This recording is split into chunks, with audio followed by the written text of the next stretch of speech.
Yes, ni mimi nimeandika hapa. Point of correction. Huyu sio wa Githomo. We, wacha nikwambie. Mnatusumbua sana na nitaongea na Kiswahili kwa sababu mmeanza kukua too much. Mmeona mmetrustiwa sana mpaka sasa mmezidi.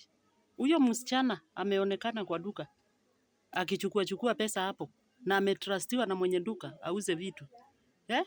Mmetrustiwa mpaka wale watu ambao wanakuwa hawajavaa vitambaa wanaonekana wakiwa useless. Hawawezi wakaandikwa kwa maduka. Nyinyi ndio mkitembea hapo mkijifunga kitambaa hivi mkiwa very smart hivi na nguo refu yenye imefagia chini. Nyinyi ndio mnachukua kazi hapa. Sasa leo mmekuja kuaibisha wale watu wanajifunga kitambaa. Kuna mmoja amesema point of correction. Huyu sio wa Githomo, wanaitwa agenti. Agenti nyinyi ndio mmechukua kazi zote za hii nchi. Ukienda tu ukifunga hiyo kitambaa tu hivi duka yote unapata kazi. Hata si ati barua ya good conduct uko nayo. Wewe tu kuonekana tu hivi unapatiwa kazi.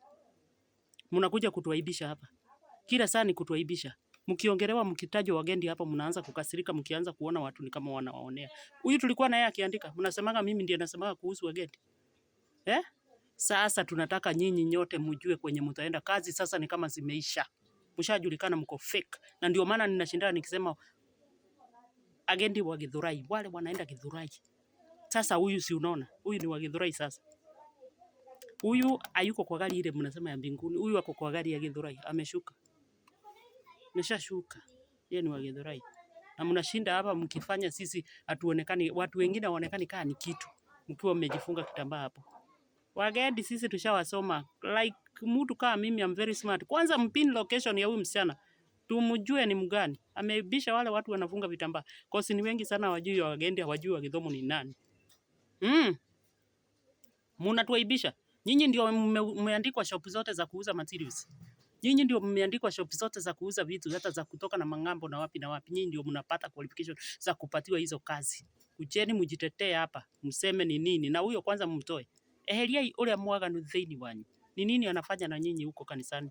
By this time ako supposed kuwa ametolewa kwa hiyo kanisa kama mko serious. Tutajua wale wengine wote wameandikwa wapi na wapi. Tutajua wanafanya nini tabia gani.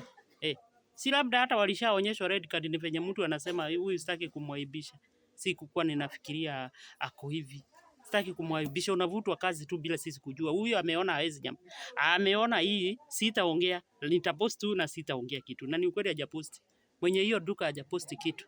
Ameonyeshana tu hivi. Na nyinyi mnaendelea hapo kujifanya hapo. Tutai ule mwaganu thĩinĩ wanyu. Angĩkorwo nyinyi mũrĩ athingu, mtoe mwenye ambaye ni mwenye dhambi ndani yenu. Maandiko inasema hivyo. Wacheni kushinda mkituenjoy hapa.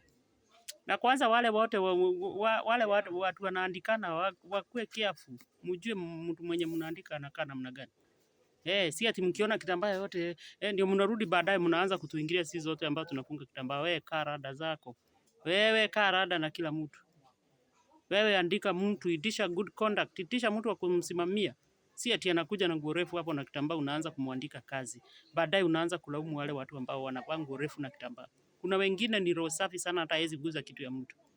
Kuna wengine wakitoka hata kwa hiyo kazi wanakuanga hata wanapatiwa zawadi kwa ajili ya kutunza pesa za wenyewe na kutunza kazi. Yes, huyo msichana tunataka kumjua ni wa wapi. Wale watu wote wanafunga vitambaa tunataka kwenda kuandamana tuende tukatafute huyo msichana. Yes.